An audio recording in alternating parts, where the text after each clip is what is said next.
my fellow beings. My name is Amanda, and today I'm going to help you find a doctor that is right for you. Now, I am not a doctor, and I have no medical training, but I will help you figure out some steps and ways to figure out which doctor is right for you. And the reason why I'm making this video is because I have had a few people ask me about who my doctors are, how I figured out where my doctors are, how I found that doctor, blah, blah, blah, blah, blah. So I wanted to make a list for you on ways to find a doctor and know if they're the right doctor for you. So the first step that I'm going to suggest is that you ask around. Ask your friends, ask your family, ask your other doctors that you have, if you have other doctors. Ask around and see if they have any suggestions.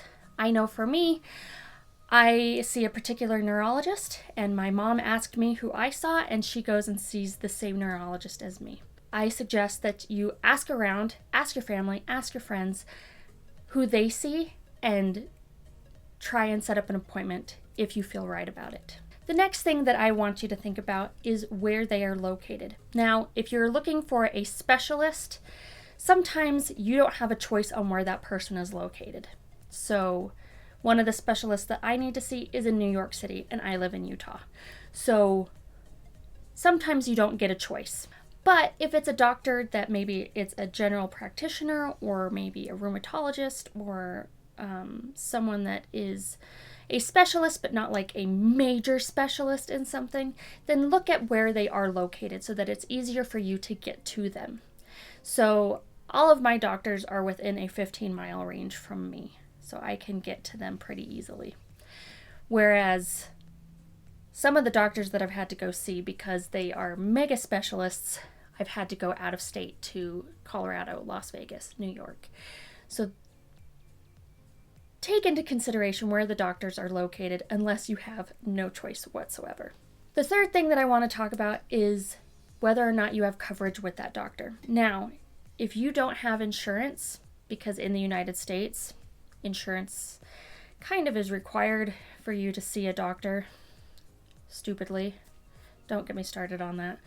But if you do have insurance, make sure that the doctor you want to see is under your insurance coverage so that you don't have to pay so much out-of-pocket fees.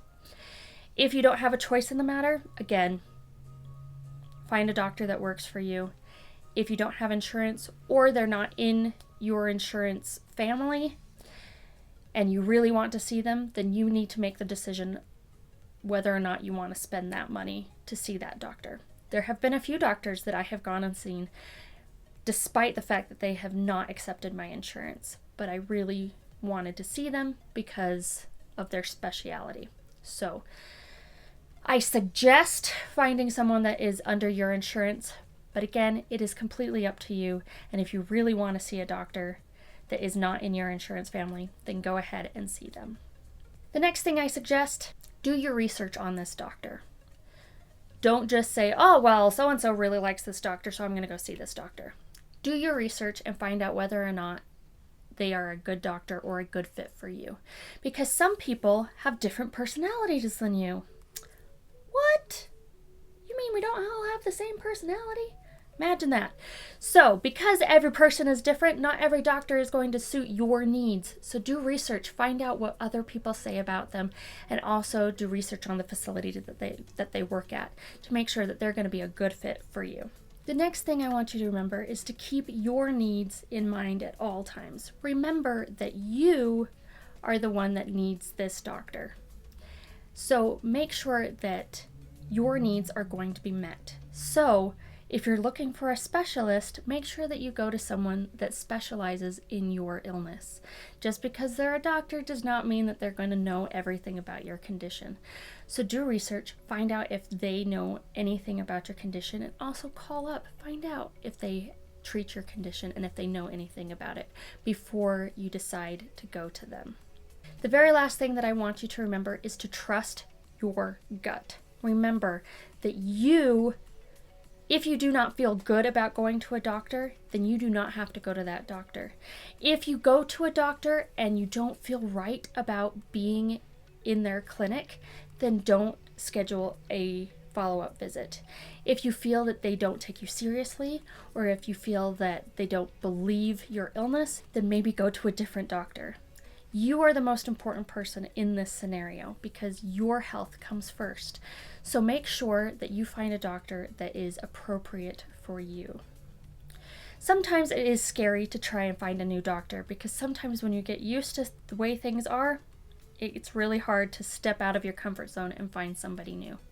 And if you've just been diagnosed with a new illness and you need to find a specialist, it can be really scary to find someone to go and talk to them about an illness that you believe that you have, or you have been diagnosed by a general practice doctor. So if you do need to find a new doctor, these are my suggestions on how to find a new doctor. That way you can get the best treatment possible for you. Because even though I see certain doctors, or your mom sees certain doctors, or your friends see certain doctors, they may not be right for you. And so I want you to get the best treatment possible. If you learned something new from this video, or you just enjoyed watching me rant, or just enjoyed watching me talk about things, then go ahead and click that subscribe button, and go ahead and click that like button if you did enjoy this video. Remember to be kind. Kindness is free, so give it out to everyone, and I'll see you next time. Bye.